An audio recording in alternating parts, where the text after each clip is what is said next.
ارے بنٹی بیٹا، جب سے تیری شادی ہوئی ہے مہمانوں کی ریل پیل لگی ہوئی ہے۔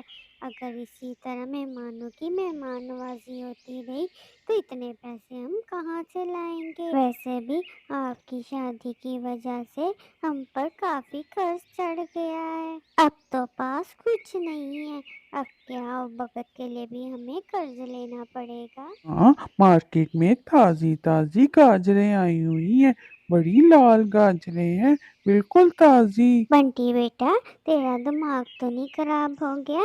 میں یہاں پر خرچے کا رونا رو رہی ہوں اور تجھے گاجروں کی پڑی ہے۔ ارے اگر رشتے دار آئیں گے تو کیا تو اسے گاجر کھلا کر بیچے گا؟ نہیں ماں، آپ کی بہو ٹنٹنی بہت مزے کا گاجر کا حلوہ بناتی ہے، ایک بار کھائیں گی تو انگلیاں چاٹتی رہ جائیں گی، اور آپ کے یہ رشتے دار یہ گلاب جامن اور رسگلہ بھول جائیں گے۔ بیٹا ایسی بات ہے، پر ابھی تو اس کی میٹھے کی رسم بھی نہیں ہوئی، ہم بھلا اسے رسوئی کا کام کیسے کروا سکتے ہیں؟ اپنے کمرے میں بیٹھی ٹنٹنی چڑیا اپنے پتی اور ساس کی باتیں سن کر آ جاتی ہے۔ ماں جی، آپ بالکل چنتا نہ کریں، میں آپ کے مہمانوں کے لیے گاجر کا حلوہ بنا دوں گی۔ بنٹی جی، آپ مجھے گاجر کے حلوے کا سامان لا دیجیے گا۔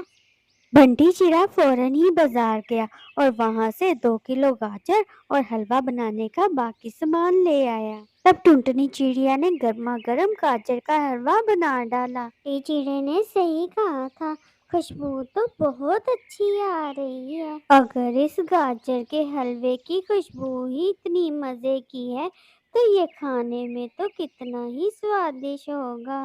حلوے کی خوشبو پورے جنگل میں پھیل گئی اور پڑوس میں بیٹھی ہری طوطی جلدی سے رانو چڑیا کے گھر آ گئی۔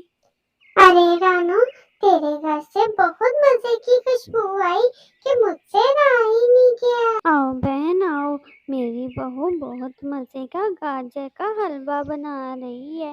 تبھی وہاں ٹنٹنی چڑیا گرما گرم گاجر کا حلوہ لے آتی ہے اور پڑوسن مہمان کو دیا۔ ہری طوطی نے حلوہ کھایا۔ ارے بہو، آپ کا حلوہ تو بہت لاجواب ہے، مجھے تو ایسے لگ رہا ہے جیسے میں کسی ہوٹل میں گرما گرم حلوہ کھا رہی ہوں، اوپر سے سردیوں کے موسم میں ویسے ہی حلوہ بہت مزہ لگتا ہے۔ بہو یہ لے اپنا سگن، ایسے گاجر کے حلوے کے لیے سگن تو بنتا ہے، رکھ لے۔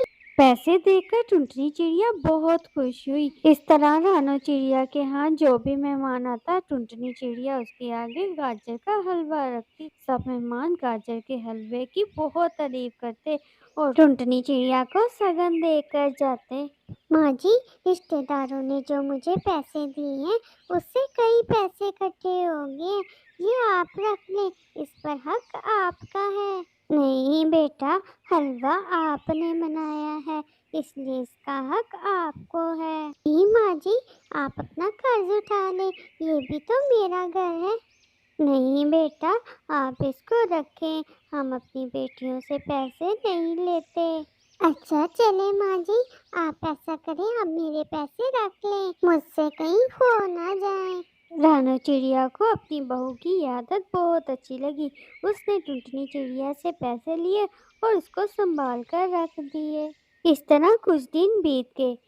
ماں، اب میری شادی کو کافی دن ہو گئے ہیں، اب میں کام پر جاؤں گا۔ پر بیٹا، اتنی سردی میں تیری کلفی کون خریدے گا؟ دراصل بنٹی چیڑا اپنے ٹھیلے پر گھوم گھوم کر کلفی بیچا کرتا تھا۔ گرمیوں میں یہ کام بہت اچھے سے چل رہا تھا، لیکن سردیوں میں کلفی کی ڈیمانڈ بہت کم ہو جاتی ہے کیونکہ سب پنچھی گرم گرم چیزیں کھانا پسند کرتے ہیں۔ ماں، تو پھر میں اب کیا کروں؟ میری شادی ہو گئی ہے، اب تو میری ذمہ داری اور بھی زیادہ ہو گئی ہے، اور ہم اوپر سے رہتے بھی کرائے کے گھر میں ہیں۔ ماں ایک کام کرتا ہوں، میں مزدوری کی تلاش میں نکل جاتا ہوں، جہاں بھی کام ملے گا میں وہاں کام کر لوں گا۔ ہاں بیٹا، یہ ٹھیک رہے گا۔ پھر بنٹی چیڑا کام کی تلاش میں نکل جاتا ہے۔